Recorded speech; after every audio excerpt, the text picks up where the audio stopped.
My name is Nora Whitfield.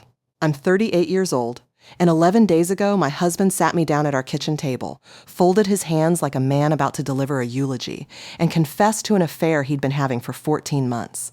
He had a speech prepared. I could tell. The pauses were rehearsed. The apology was structured. Intro, body, conclusion, like something he'd practiced in the truck on the way home. And the whole time he talked, his eyes kept flicking up to my face, checking, waiting for me to cry. He had a box of tissues on the table. He had actually put out tissues. He'd set the stage for my collapse the way you'd set a table for dinner, and next to the tissues sat a manila folder he kept touching with 2 fingers, like he was keeping it warm. He finished his speech. He exhaled. He said, "I know this is devastating. Take all the time you need." And I looked at him, at the tissues, at the folder, at the small, careful sadness he'd arranged on his face. And I said the 11 words I had been saving for 7 years. Thank God. Now I can finally tell you what I did in 2019. His smile died first. It went before the color did. That patient, generous, I'll hold you while you fall apart smile just slid off his face like frost off a windshield, and what was underneath it wasn't guilt. It was fear. Because my husband thought he was confessing to a woman who had no idea. And instead, he had just confessed to a woman who had spent 7 years quietly getting ready for this exact conversation. A woman with 3 slate gray binders and a locked filing cabinet. A woman whose signature he needed in 8 days and would never, ever get. By the end of that month, his plan didn't just fail. It failed in front of his entire family, at his mother's dining room table on a Sunday with the pot roast still steaming. But I'm getting ahead of myself. Welcome back to Calm Karma Stories, where ordinary people face impossible family moments and walk out with their dignity intact. If you've ever been the one who stays calm while everyone else performs, the one who keeps the receipts, the one they underestimate because you don't raise your voice, this story is for you. Drop a comment and be sure to subscribe, because what I did in 2019 is the reason I'm telling you this story from my own living room instead of a lawyer's waiting room. But let me back up. I'm a forensic accountant, have been for 13 years. My job, in one sentence, is this. I find money that people hide. Divorcing spouses, embezzling bookkeepers, business partners with 2 sets of books. When the numbers don't add up, firms in 3 states call my office, and I sit down with bank statements and a green felt tip pen, and I find the truth 1 line item at a time. The green pen matters. You'll see why. I don't use red ink. Red ink is an accusation. Red ink puts people on the defensive before you've proven anything. Green is quieter. Green just says, I noticed this. And in 13 years of noticing things, I have learned one lesson that runs underneath everything I'm about to tell you. Money doesn't lie. People lie. Money just sits there, patiently, waiting for someone to read it. I met Grant Whitfield when I was 26. He was 29, broad-shouldered, funny in that easy way that fills a room without demanding it, and he worked as the operations manager at his family's company. Whitfield Mechanical, a heating and cooling business his late father had built from 1 van and a toolbox into a fleet of 11 trucks. His older brother Dean ran the company. Grant ran the schedules, the crews, the client relationships. And their mother, Lorraine, ran everything else. I want to be fair to Lorraine, because this story is going to be hard on her, and she earned every bit of it. But I want to be fair. She raised 2 boys alone after her husband died at 54. She kept the business afloat through 2 recessions. She is not stupid, and she is not lazy. What Lorraine is a woman who believes the family is a single organism, and she is its brain, and that anyone who marries in becomes a limb. Useful. Welcome, even. But a limb. The first time I had dinner at her house, she said something I would hear at least 100 more times over the next 12 years. Dean had made a joke about Grant still owing him for a truck repair from 2009, and Lorraine set down the serving spoon, looked around the table, and said, with the finality of a judge, "Family doesn't keep score." Everyone nodded. It sounded warm. It sounded like something you'd cross-stitch on a pillow. It took me years to understand what that sentence actually meant in that house. It meant no one is allowed to remember what they gave. It meant no one is allowed to say what they're owed. It meant the ledger still existed. Every family has a ledger, but only Lorraine was allowed to read it, and she read it selectively, and somehow the balance always tilted the same direction. Family doesn't keep score. Remember that sentence. It comes back. Grant and I married when I was 27. And I'll tell you the truth, because this channel is where I tell the truth. The first 5 years were good. Genuinely good. He made me laugh. He brought me coffee in bed on Saturdays. Black, no sugar, always in the same chipped mustard yellow mug my Grandma Ruth gave me when I passed my CPA exam, because he knew I wouldn't drink out of anything else. That mug has a hairline crack down one side and a faded picture of a sunflower. And Ruth handed it to me and said, "Every accountant needs one thing on her desk that doesn't balance." I have carried that mug through 3 offices, 2 cities, and 1 marriage. It's sitting next to me right now. So no, I didn't marry a monster. Nobody does. You marry a person, and then somewhere along the way, in increments too small to bill for, the person makes choices. And the choices compound, like interest. My role in the Whitfield family established itself fast, the way water finds the lowest point. I was the fixer.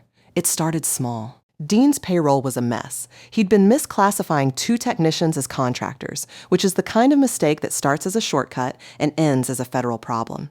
I spent a weekend untangling it. Free, of course. Family doesn't keep score. Then it was Lorraine's property taxes on the lake cottage.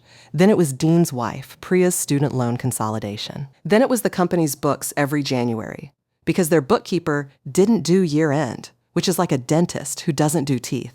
Every winter, for 9 years, I gave up 2 full weekends to close out Whitfield Mechanical's books, and every winter, Lorraine would squeeze my shoulder and say, "You're such a blessing." And then, if I ever looked tired, if I ever hesitated, if I ever mentioned that my own firm was in busy season too, family doesn't keep score, Nora. Here's the part that's hard to admit. I liked it. For years, I liked it. When you grow up the way I did, quiet house, careful parents, a grandmother who showed love by teaching you to reconcile a checkbook. Being needed feels like being loved. The Whitfields were loud and warm, and they needed me, and I mistook the need for belonging. I thought I'd been adopted by the organism. I hadn't. I'd been installed, like a furnace. You don't thank the furnace. You just notice when it stops working. Now let me take you to 2019, because everything in this story hinges on 2019. The way a door hinges on 3 small pieces of metal you never look at. In February of that year, my Grandma Ruth died.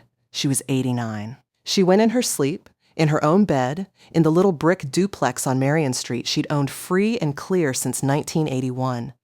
She lived in one half and rented out the other, and she kept the rent ledger by hand in green felt tip pen, which is where I got it. She was the person who taught me that a column of numbers is a kind of diary. Add it up, honestly, and it tells you who someone really is. Ruth left me everything. The duplex, appraised at $410,000. Her savings and a conservative little portfolio she'd tended for 40 years. Another $340,000. Roughly $750,000 left to one granddaughter with a handwritten note in the envelope with the will. 6 words, green ink. "Keep your own ledger, sweet girl." I cried for a week. And then I watched something happen that I will describe carefully, because I want you to notice how reasonable each individual step sounded. Step 1, at the funeral reception.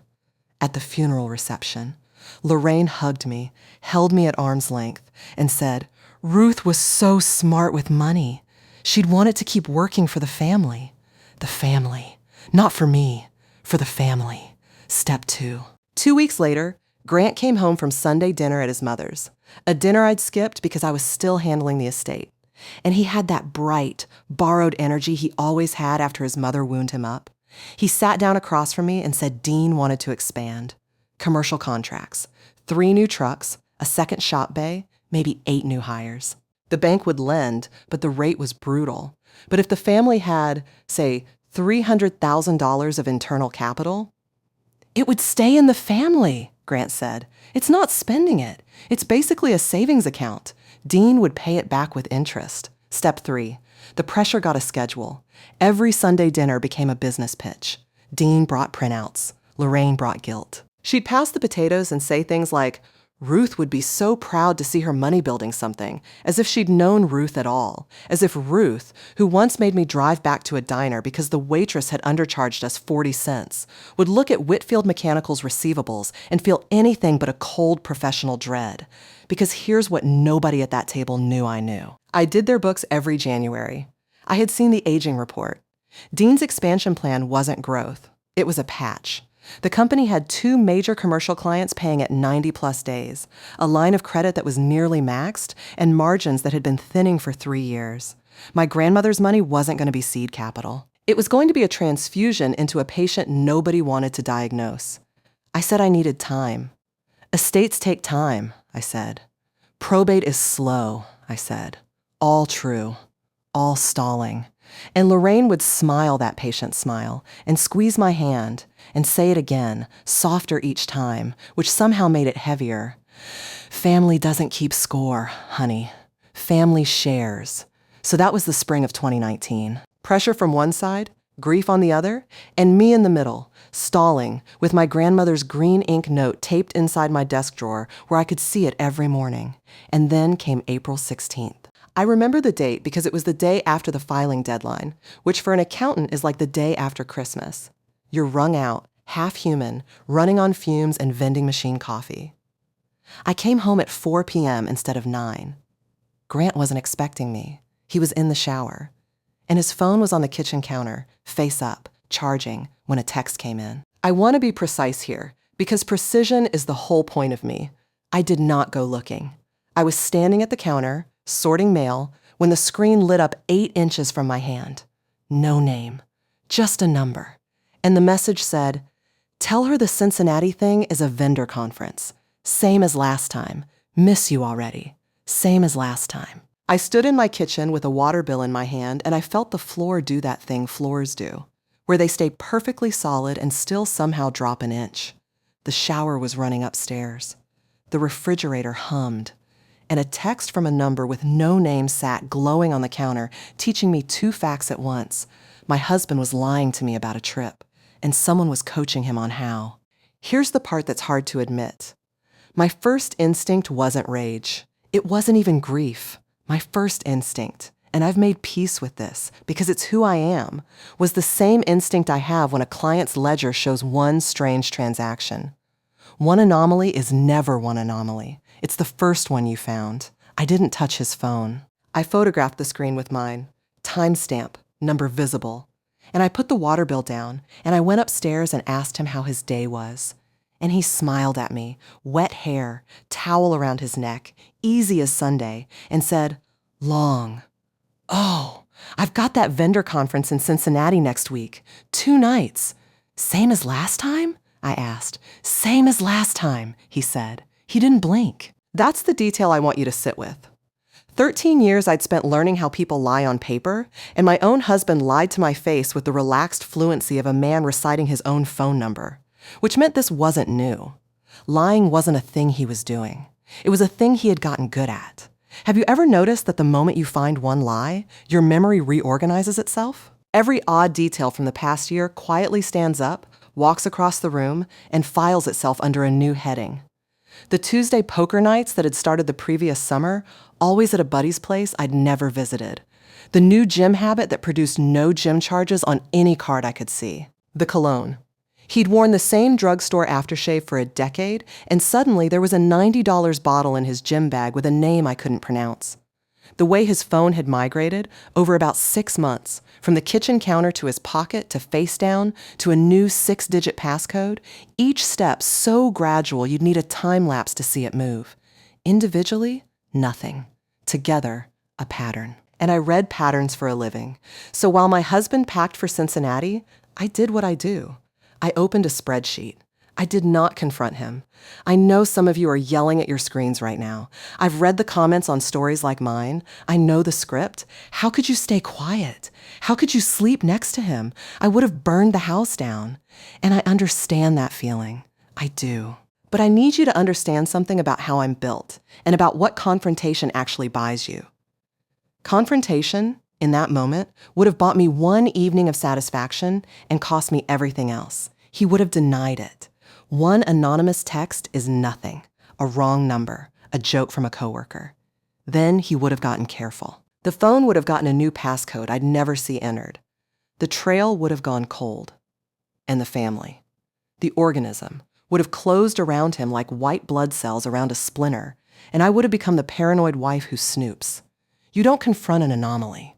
You document it until it becomes a finding. Over the next 5 weeks, working only with things I had every legal right to see, our joint accounts, our shared statements, the family phone plan I paid for and administered, I found the following.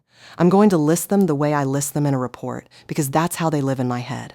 Item 1. A recurring charge, $14.99 a month, to a subscription service that turned out to be a secondary phone number app. Buried on our joint card under a billing name that looked like a software company. It had been running for 11 months. Item 2. 4 hotel charges in 14 months, all at the same mid-range chain, all in cities within a 2-hour drive, all on dates matching vendor conferences, and 1 poker weekend.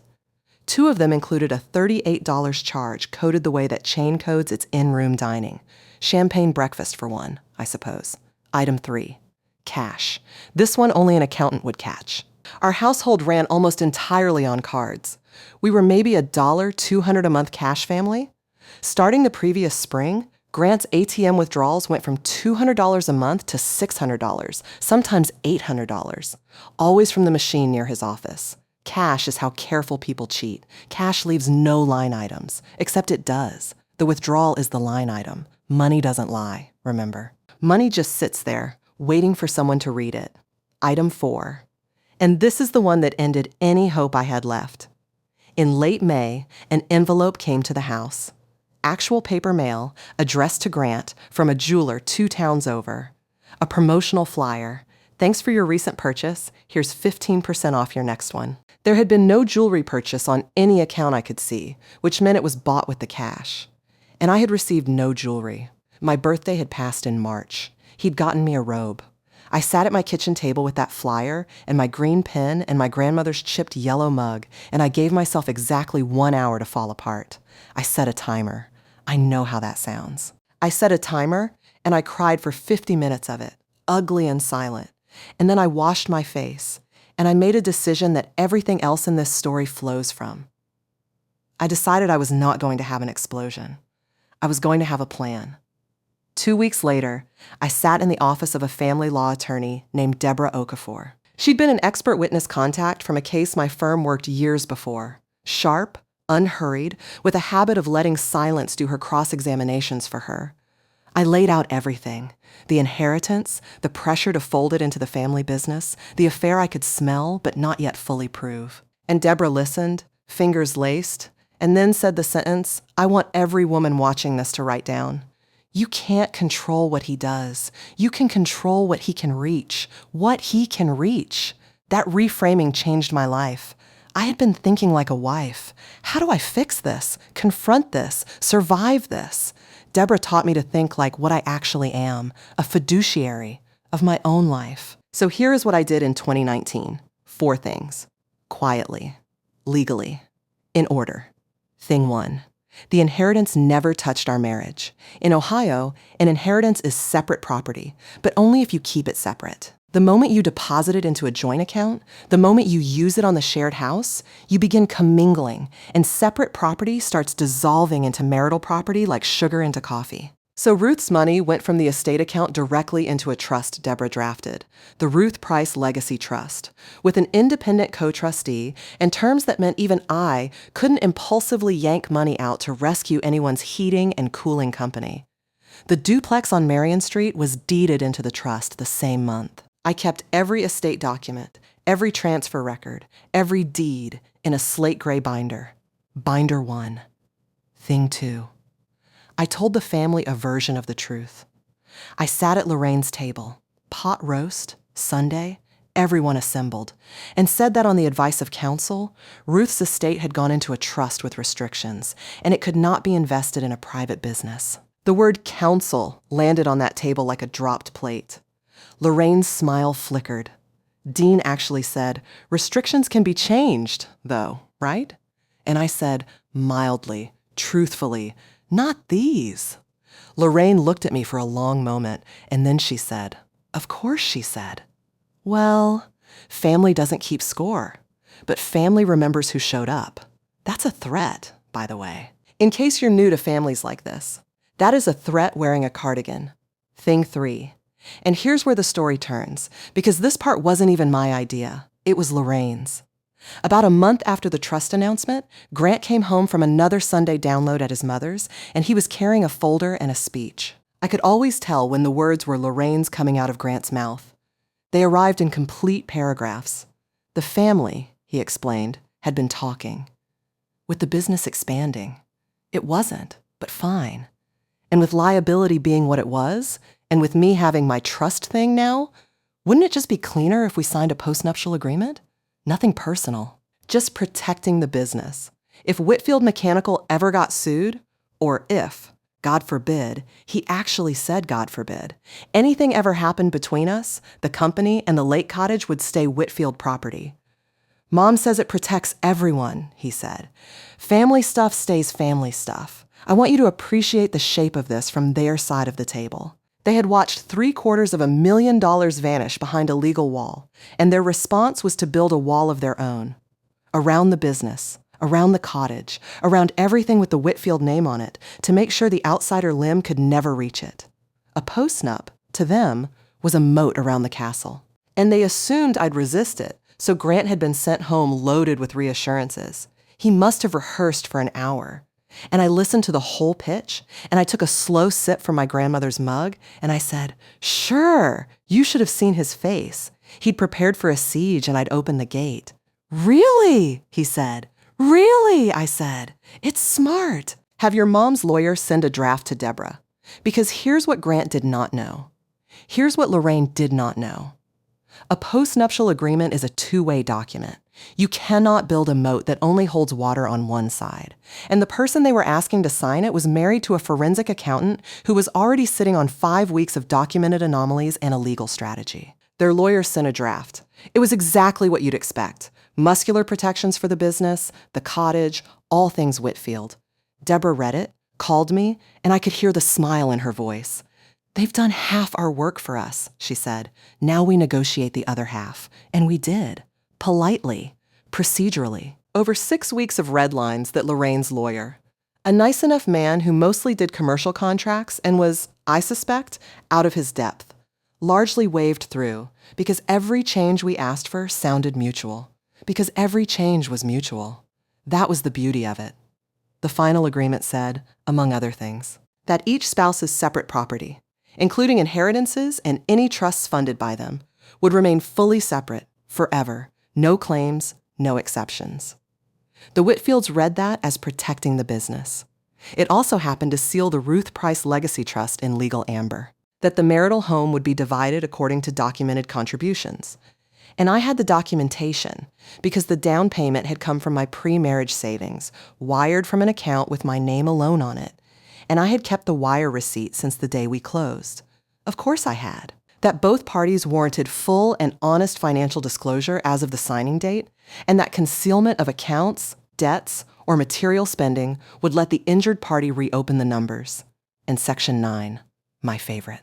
A clause Deborah described to their lawyer as standard mutual protection against wasteful dissipation, which he initialed without a fight because it cut both ways and he was billing hourly. Section 9 said that if either spouse dissipated marital funds, and it listed examples, gambling losses, concealed debts, and expenditures related to an extramarital relationship.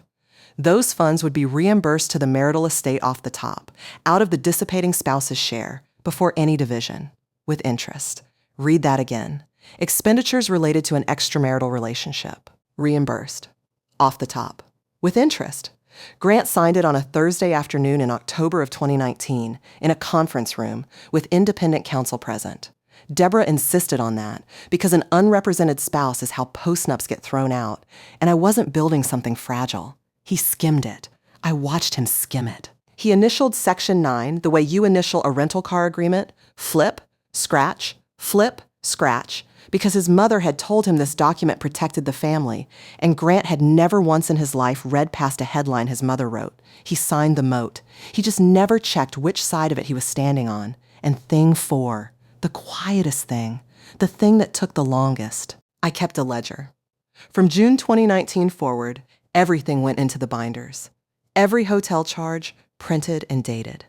Every cash withdrawal, highlighted in green. Every poker night logged with dates. The photograph of the Cincinnati text. The jeweler's flyer in a plastic sleeve. When the secondary number app charge changed billing names, twice. I logged that too, because changing a billing descriptor is consciousness of guilt, and I wanted the pattern, not just the points. Statements, screenshots of our shared calendar, the phone plan records I lawfully administered. Labeled. Dated. Cross-referenced. Binder 2 filled in 18 months. Binder 3 took the rest. I never hired an investigator. I never followed him. I never opened a device that wasn't mine. Deborah was clear about the lines, and I never crossed one, because evidence you can't use in a courtroom isn't evidence. It's just pain with a filing system. Now, I know the question you're asking, and it deserves a real answer, not a script answer. Why did I stay? 7 years, Nora? 7 years? 3 reasons, and I'll be honest, even where it's unflattering. Reason 1, the affair went quiet. Whether the first woman ended it or he did, by early 2020, the pattern cooled, the cash normalized, the hotels stopped, the secondary number app was canceled, and a very human, very stupid part of me thought, maybe it burned out. Maybe I got the protections in place and I'll never need them, the way you buy a fire extinguisher hoping it dies of old age under the sink. Reason 2, the world shut down that spring, and for 2 strange years, our marriage was almost good again. Cooking together, long walks. He brought me coffee in the yellow mug. You can know what a person did and still miss who they were pretending to be. Both things fit in one chest. Nobody tells you that. Reason 3, the unflattering one. I am patient the way glaciers are patient, and patience can curdle into paralysis. I had built the machine. The machine was ready. And a machine that's ready gives you permission to wait, and wait, and wait, telling yourself you're being strategic when some days you were just being scared. So the binder sat in the locked cabinet. The mug sat on my desk. The years went by. And then, 14 months ago, the pattern came back. New cash rhythm. New industry association that met on Thursdays. New cologne. He'd learned nothing. The man cheats in fragrance first. And this time, a name surfaced quickly, because this time he was sloppier, or maybe just more sure of me. Her name was Bethany Cole. She was 34, a realtor with a brokerage across town, and she had sold Whitfield Mechanical its new shop bay the year before. I found her the way I find everything. A pattern in the money, a $6 tip at a coffee shop nowhere near his routes, twice a week, like clockwork. And one afternoon I sat in my parked car across that street with a sandwich I didn't eat and watched my husband hold hands across a cafe table with a woman wearing a bracelet I recognized. I recognized it because it was the second flyer's 15% off. Stay with me. Subscribe if you haven't, because everything I've told you so far, the trust, the postnup, the binders, that was just the loading of the trap. What you're about to hear is the sound it makes when it closes, and it closes at a Sunday dinner in front of 9 witnesses over pot roast. But let me back up 3 weeks before the confession, because the confession was not the beginning of his plan. It was step 4 of it. I just didn't know that yet. Looking back, the signs of a man preparing to leave are almost identical to the signs of a man having an affair, just with paperwork. In September, Grant suddenly wanted to get organized. He asked where we kept the deed to the house. He asked, casually, over dinner, like he was asking about the weather. Roughly what I thought the house was worth these days, and whether my 401k was doing okay.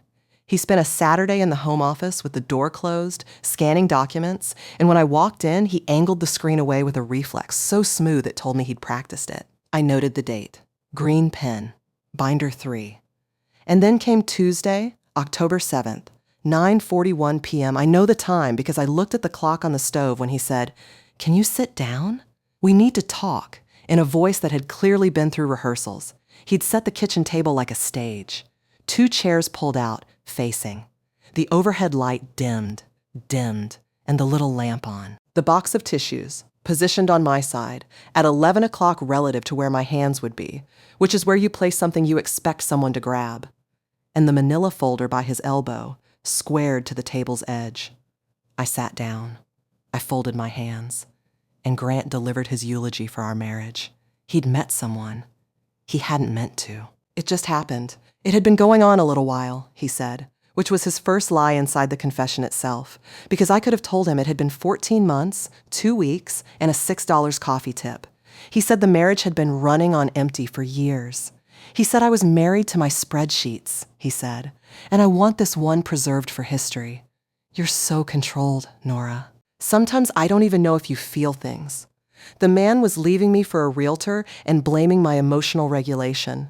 And through all of it, his eyes kept doing that flick. Up to my face, down to the table, up to my face. He was watching for the crack. He needed the crack. And when he wrapped up, I know this is devastating. Take all the time you need. He actually nudged the tissue box an inch toward me. An inch. Like feeding a bird. Here's what Grant expected, and I know this now with documentary certainty, so this isn't speculation. He expected a collapse. Tears, shock, maybe rage. Then, into that rubble, he planned to introduce the manila folder. A fair, simple, amicable proposal he'd prepared, so we could skip the ugly part. He expected the numbers to slide past a devastated woman the way turbulence slides past a sleeping passenger. He was counting on my grief to do his negotiating for him. Instead, I looked at the tissues. I looked at the folder. I looked at my husband's careful, waiting face. And I felt, I'm going to be honest with you, because I promised. I felt relief. An enormous, indecent, weightless relief, like setting down luggage I'd carried so long I'd stopped noticing it wasn't part of my body. 7 years of holding a loaded fact. 7 years of Sunday dinners and shared calendars and coffee in the yellow mug, all with the binders humming quietly in the cabinet like a fridge you only hear when it stops. It stopped.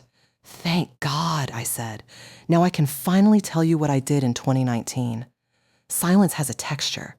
This one was like the pause after a glass slips, but before it lands. What? He said. 2019, I said. April 16th, actually, if you want the date. The Cincinnati Vendor Conference. Same as last time. She texted while you were in the shower. I watched him age. That's the only way I can describe it. The confident, sad guy posture dissolved and something older and smaller sat in his chair. His mouth opened, closed.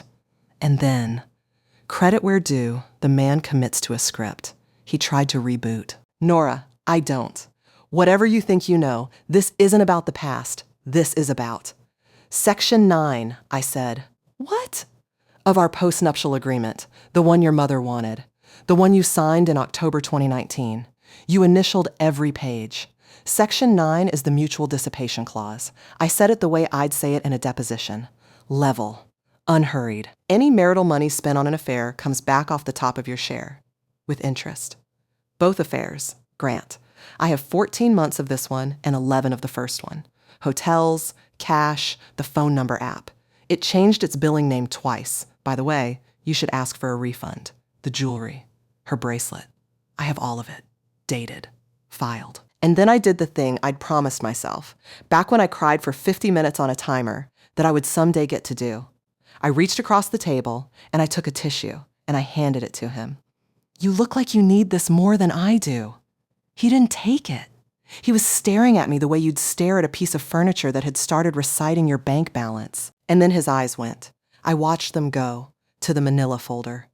And a new expression crossed his face, and it was the most honest thing he'd shown me all night. Panic. Not heartbreak. Not guilt. Scheduling panic. The panic of a man whose timeline just caught fire. Nora, he said, and his voice had changed registers completely. We can still do this simply. I put together something fair. He was opening the folder now, sliding a stapled packet toward me, and I want you to notice, as I did, that it was prepared, printed, and paper-clipped before he confessed. If we can just agree on the broad strokes quickly. There's some timing involved. 11 years of marriage, and that's the sentence he chose for the flowers. I looked at his packet without touching it. Even upside down, I could see a table of assets with numbers already filled into my column. I stood up, rinsed the yellow mug, set it in the rack, and said, all communication goes through Deborah Okafor from tonight. You remember Deborah. She helped with the postnup you didn't read. Then I went upstairs, and I heard, through the floor, the very specific sound of a man making a phone call he'd hoped not to make. I couldn't hear words. I didn't need to. There is only one person Grant Whitfield calls when a plan dies. He was calling his mother. He slept in the guest room. I did not sleep at all, but not for the reason you'd think. I lay awake because of that sentence. There's some timing involved, because timing is a thread, and I do not leave threads. The next morning, he left at 7 for the shop. And at 7:20, I sat down at the kitchen table with his manila packet, which he had, incredibly, left behind. Panic makes people careless, and my green pen, and I read it the way I read everything. Let me walk you through what a man who just wanted to be honest had prepared before his honesty. Document 1, a proposed separation agreement. Not notes, not a sketch. A formatted, 7-page agreement with defined terms and signature blocks clearly produced by an attorney, which meant Grant had retained a divorce lawyer before confessing. The document's footer had a file number. File numbers are dated by convention at that firm. I checked. It's a public formatting quirk. And this file had been opened in June. 4 months of legal preparation before the tissues came out. Document 2, a comparative market analysis of our house. Prepared, formatted, and signed. I need you to appreciate this, by Bethany Cole, licensed realtor. My husband's affair partner had professionally appraised my home to calculate how much of it he could extract. She'd used the good comps, too. She's not a bad realtor. She valued it at $685,000, and the agreement proposed a buyout of my half of the equity based on her number, with him keeping the house. Her signature block was right there. Green pen, sleeve, binder, document 3. And here was the thread's end. A residential purchase contract, a printout of a fully signed offer, on a new construction condo across town. Buyers, Grant M., Whitfield, and Bethany R. Cole. Offer accepted September 29th, 8 days before his confession. Earnest money, $15,000, hard, meaning non-refundable, as of October 17th. Financing contingency requiring his lender to verify assets, and, per a checklist stapled behind it in what was not Grant's handwriting, signed separation agreement showing equity split. Need BY 10/15. Closing date, October 30th, 10 a.m. There it was. The ticking clock, itemized, in someone else's ink. My husband hadn't confessed out of conscience. He'd confessed on a schedule. His lender needed a signed agreement by October 15th showing what share of our house he'd walk away with, so he could close on a condo with his girlfriend on October 30th. The confession, the dimmed lights, the tissues at 11 o'clock. The entire performance was a financing condition. I wasn't a wife being told a painful truth. I was a contingency being cleared. He needed my signature in 8 days. I sat back. I drank my coffee. Black, yellow mug, and I felt the strangest calm settle over me, and I'll tell you exactly what that calm was made of, because it wasn't numbness. It was recognition. For 7 years, I'd wondered, in weak moments, whether I was paranoid, whether the binders were a monument to something broken in me instead of something broken in him. And here, paper clipped and signed, was my answer. He had done to our marriage precisely what I do to a crooked ledger, valued the assets, planned the extraction, set the timeline. He'd just done it worse, because he left his working papers on the table. I photographed every page, called Deborah at 8:01, and by that afternoon, 2 things were in motion. First, a letter from her office to his new attorney. All communication through counsel, no agreement would be signed on any expedited timeline. And the sentence that mattered. Please be advised, our client intends to fully enforce the parties' postnuptial agreement dated October 2019, including Section 9. Deborah told me later what happens inside a law office when that kind of letter lands. His attorney would have pulled the postnup, which Grant had apparently described to him as just some family business thing my mom did, read it properly for the first time, reached Section 9, and experienced what she called a significant recalibration of the file. Second, Deborah asked me a question. He'll take this to the family, she said. They'll want to handle it around a table. Lorraine will stage it. Are you prepared for that? And I said, Deborah, I've been preparing for that table for 7 years. Sure enough. Thursday evening, my phone rang. Lorraine. Voice like warm honey over a trap door. Nora, sweetheart. I heard. I'm just heartbroken for both of you. This is a family matter, and family matters get solved at family tables, not in lawyers' offices. Come to Sunday dinner. Everyone will be there. We'll talk like adults. We'll be fair to everyone, and we'll keep this. And I mouthed it along with her, alone in my kitchen, word for word. In the family. You know how we are, honey. Family doesn't keep score. Third time. There's the hat trick. I'll be there at 5, I said. I spent Saturday preparing the way I prep for expert testimony. I updated the index. I printed a 1-page summary. Deborah reviewed every word of the dissipation figures. $61,847 in documented marital funds spent across 2 affairs, itemized, with statement references. Hotels, $9,340. Cash pattern deviation, $28,600. Gifts and jewelry, $11,400. Travel, dining, the rest, the balance. 7 years, 2 affairs, 1 number. I clipped the postnups section 9 behind it, his initials on every page, and behind that, copies of document 1, 2, and 3. The lawyer's agreement, Bethany's market analysis, the condo contract with the October 30th closing date. Then I put it all in binder 3, and I put binder 3 in a canvas tote bag, and Sunday at 5 o'clock, I drove to Lorraine's, and I walked in carrying it like a casserole. If you have ever been summoned to a family table to be handled, if you know that specific feeling of walking into a room where the verdict was drafted before you parked, stay with me and subscribe, because the next 10 minutes at that table are the reason this story exists. Lorraine's dining room seats 12, and 9 of the chairs were full when I walked in.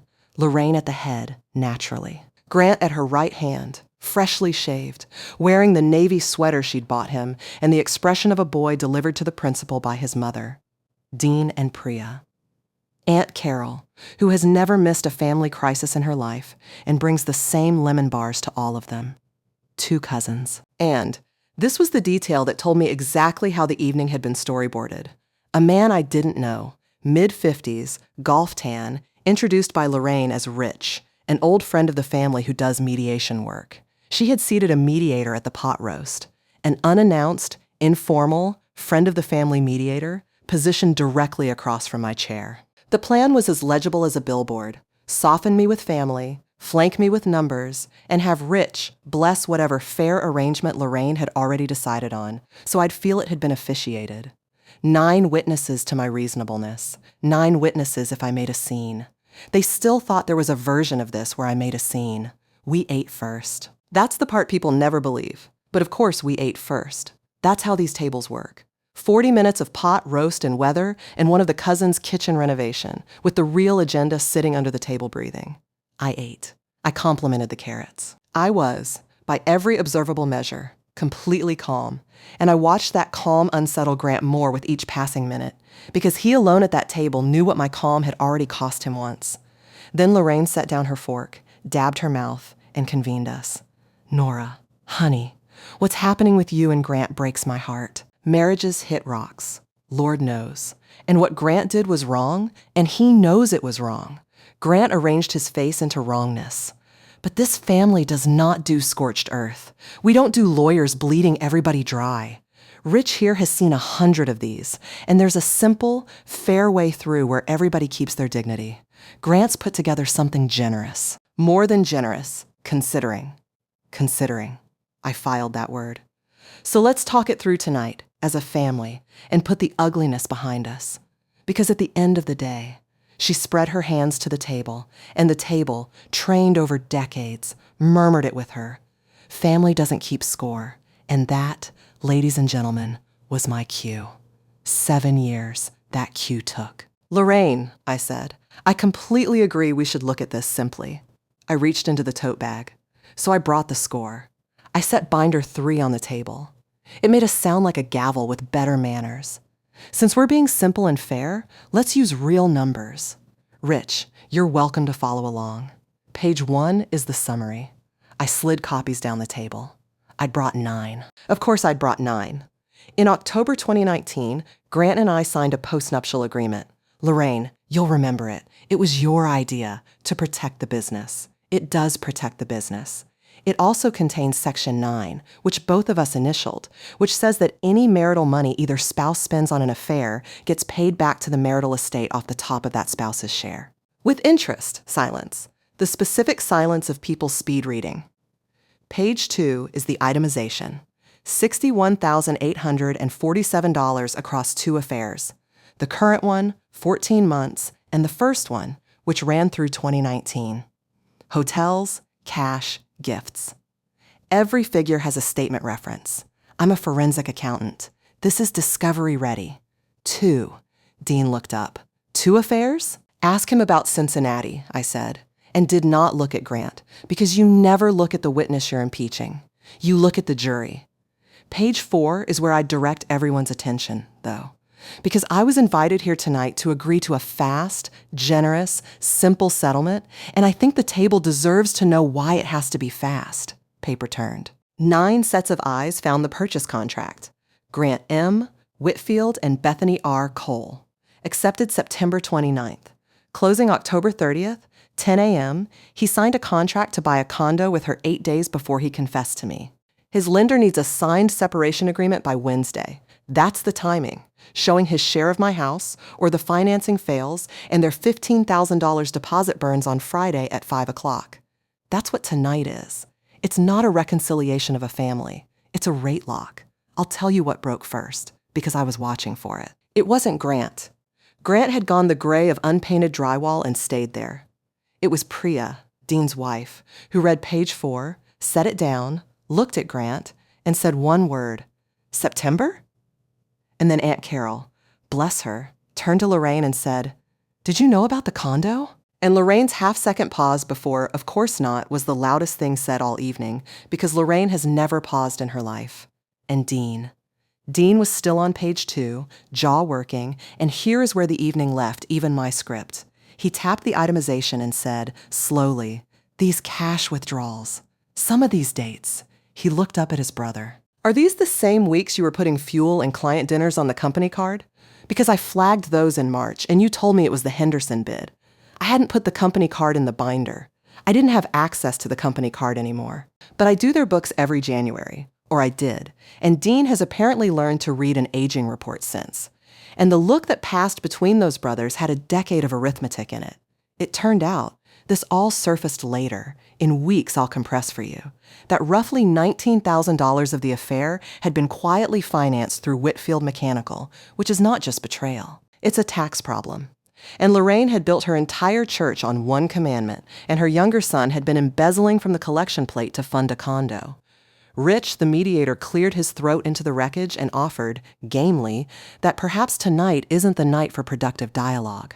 Rich, I said, I think that's the most professional opinion at this table. I stood. I put my copy back in the tote. And at the door, I stopped, because there was one thing left, and I'd earned it, and I said it level, the way I say everything. Lorraine, you're right, you know. Family doesn't keep score. But I was never family. You told me so every January, 2 weekends at a time. So I kept score. Professionally. Deborah Okafor has the originals. Please pass the pot roast. I did not slam the door. Doors slammed are doors that doubt themselves. Grant did not get a signature by Wednesday. The financing failed on schedule. On Friday, October 17th, at 5:01 p.m., $15,000 of earnest money. Most of it, I later learned, Bethany's, went hard, and then, on October 30th at 10 a.m., while a closing that never happened didn't happen, I was at my office, finding someone else's hidden money, drinking coffee from a chipped yellow mug. Let me compress the months for you, because consequences, once they start cascading, move faster than stories do. November. The lawyers met once. It lasted 90 minutes.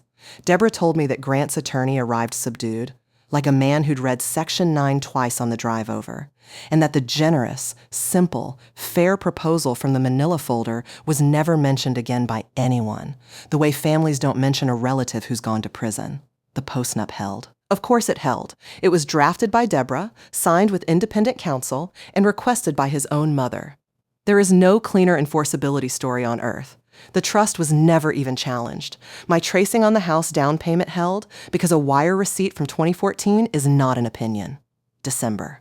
The numbers finished themselves. My documented separate contribution came off the top of the house. Then Section 9 came off the top of his share. We settled the dissipation at $58,400 to avoid a hearing, and I took the small haircut gladly because finished is a number 2. He kept his truck, his retirement, and exactly half of what was actually, legally, ours. Not a dollar of Ruth's money was ever in the room. The house was sold in the spring, not at Bethany's number. Funnily enough, the market had cooled, and I hope somewhere that stings. And I moved into the duplex on Marion Street, my grandmother's side, where the radiators knock at 6 a.m. like someone keeping time. January. For the first time in 9 years, nobody did Whitfield Mechanical's year end. I heard they paid a firm. I heard it cost them $11,000. I felt nothing you could invoice. February. Dean called me, not Lorraine. Dean.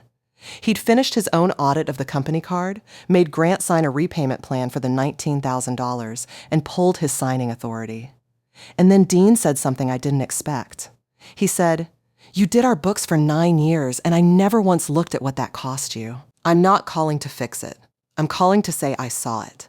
That's it. That's the whole apology. And I want you to notice it's a real one, because it names the thing, claims the thing, and asks for nothing. Priya and I still have coffee. Some limbs, it turns out, can grow into people. Grant and Bethany lasted until roughly the spring, which is to say, until the money got real. A relationship that begins as a spreadsheet tends to end as one. The divorce was final in March. He signed with a blue pen. I signed with a green one. He noticed. I watched him notice. And Lorraine. Lorraine sent me a letter in December. Actual paper, actual cursive, that managed to be 3 pages long without containing an apology. It contained the word misunderstanding twice and the word sorry 0 times, and it closed by inviting me to Christmas dinner because, and I promise you, this is a direct quote, "Whatever the lawyers say, family doesn't keep score." 4th time. Some people would rather die than learn. I wrote back. 4 sentences, green ink, and this is the part I mean when I say reconciliation happened on my terms or not at all. I wrote, "I'm open to coffee. 1 hour, in public." And it begins with you saying one true sentence about 2019, because I've since confirmed you knew about Cincinnati and called it handled. No money talk, no grant talk, no family. The score is settled. The truth isn't. Because she had known. Aunt Carol. Lemon bars. No filter. Let it slip in February that back in 2019, Lorraine had found out about the first affair and shut it down herself, quietly, inside the family, without ever telling me, because telling me would have put the outsider in possession of Whitfield information. She protected the organism. From me. While pressuring me to feed it my grandmother's money. It took Lorraine 4 months to answer my letter. In April, she wrote back one line. "You're right. I knew, and I chose him, and I told myself that was love." We had the coffee in May. 1 hour. It was stiff and strange, and she cried into her napkin, and I did not. And when the hour was up, I stood, and she said, "Same time next month?" And I said, "Maybe. Maybe is a door I control the hinges of. That's the only kind I install now. So here's what I learned, and I'm going to say it to you directly, the way my grandmother would. Composure is not the absence of feeling. I felt everything. I felt it on a timer at my kitchen table, 50 minutes of it, 7 years ago. Composure is deciding that your feelings deserve better representation than a scene at a dinner table. The people who benefit from your explosions will always call your calm coldness, because your calm is the one thing their script can't use. Documentation is self-respect with a filing system. Nobody keeps a binder because they want the marriage to end. You keep a binder because you have finally accepted that you are the only reliable witness to your own life. Write things down. Date them. Keep your name on your own money. You are not being paranoid. You are being your own fiduciary. And when someone tells you, warmly, repeatedly, that family doesn't keep score, believe the opposite. Every family keeps score. The only question is, who's allowed to see the ledger? The people who say that sentence are not asking you to stop counting. They're asking you to stop counting out loud because your column was never going to balance, and they knew it before you did. Keep your own ledger, sweet girl. Green ink optional. If this story found you on a night when you're the calm one, the fixer, the person a whole family leans on and calls cold in the same breath, tell me in the comments where you're watching from and what your yellow mug is. The one thing on your desk that doesn't balance. Share this with someone who keeps the receipts, hit subscribe so the next story finds you, and be kind to yourselves out there. I'll see you in the next one.